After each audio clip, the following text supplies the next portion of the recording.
Highway পুরাটাতে পানি কোমর পরিমাণ ছিল।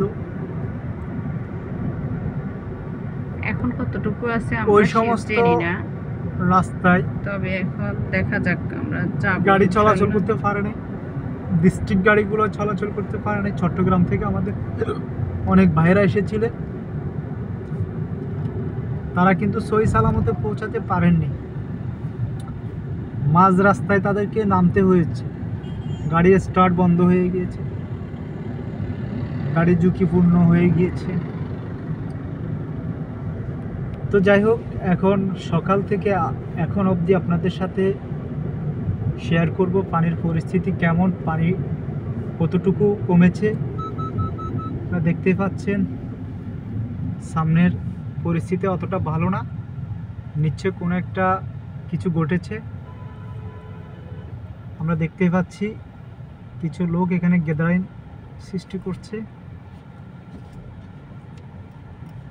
আচ্ছা, এখানে সাংবাদিক আসছে আচ্ছা, সম্ভবত। মিডিয়ার বাইরে আসছেন, সময় সংবাদ প্রচার করতেছেন, সময় সংবাদের বাইরে আসছেন।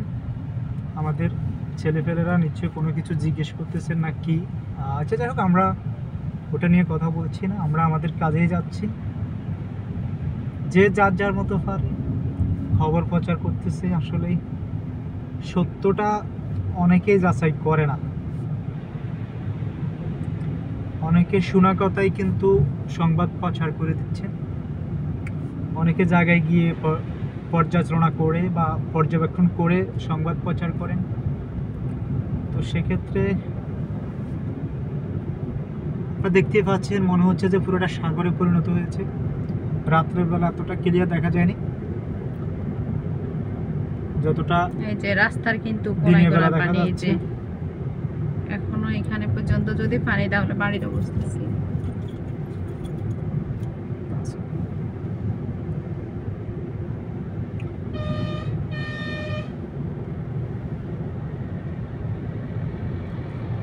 মানুষের নিচতলা বিল্ডিং, সবগুলোর নিচতলা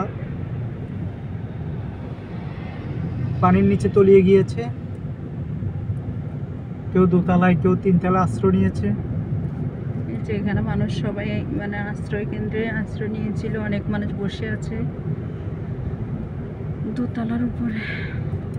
আসলে আমাদেরকে পরিস্থিতি অনেক কিছু শিখিয়ে দেয়।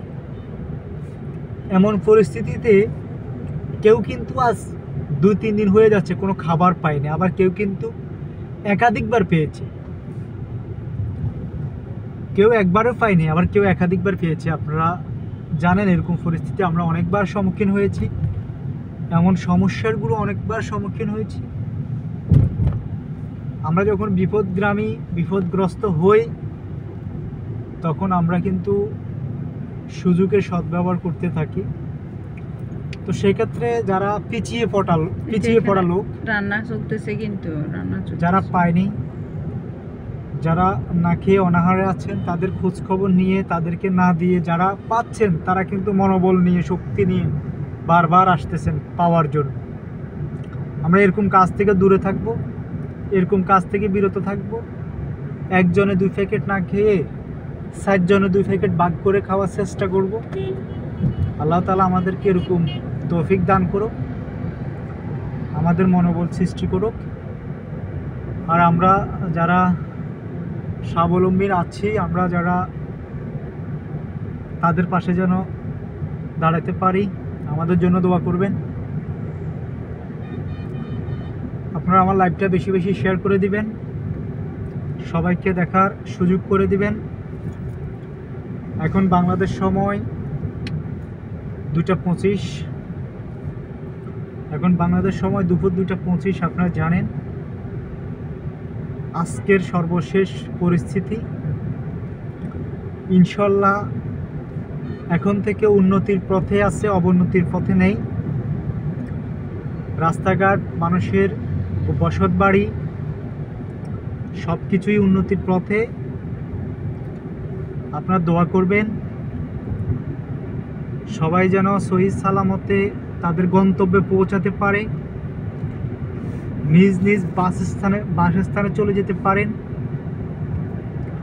সবার বাড়ি ঘর যেন অক্ষুণ্ণ থাকেন, আপনার দোয়া করবেন। জিনিসপত্র মাল সামানা সব কিছু যেন অক্ষুণ্ণ থাকে, আমরা এই কামনাই করি। দয়া করে রাত্রেবেলা বেশি গুজব ছড়িয়ে পড়ে, আপনারা যারা রাত্রেবেলা গুজব সৃষ্টি করেন তারা এই গুজব থেকে দূরে থাকবেন, মানুষকে দেখেন আতঙ্কিত এখানে কি করবেন না। পরিমাণ মানুষ আশ্রয় নিছে, এটা স্কুল মেবি স্কুল। হ্যাঁ হ্যাঁ হ্যাঁ, এটা তো অবশ্যই ছিল।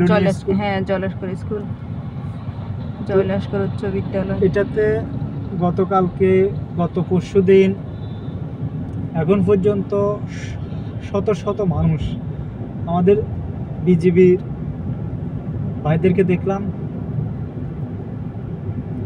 কিছু সিকিউরিটি দায়িত্বে আছেন, গাইড দিচ্ছেন, দায়িত্ব পালন করতেছেন এখানে। যেহেতু মানুষ আশ্রয় কেন্দ্রে কেউ আশ্রয় নিতে যাচ্ছে, কেউ সুযোগের সদ্ব্যবহার করতে যাচ্ছে, মানুষকে হাতিয়ে দেওয়ার চেষ্টা করছে। তো যাই হোক, আমার এখানে নেট প্রবলেম, চেষ্টা করছি আপনাদের সাথে কন্টিনিউ করার জন্য, ইনশাল্লাহ।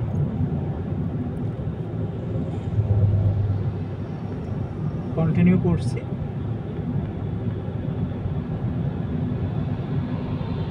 এখন থেকে প্রায় আরো মনে হয় যে 10-15 মিনিট আগে দেখছি 21 মিনিট, এখন 21 মিনিটে বসে আছে, বুঝতেছি না। নেট নাই ওরকম কিছু না, কিন্তু টাইমটা তো চলার কথা। আমি যদি নেট দেখি, নেট আছে।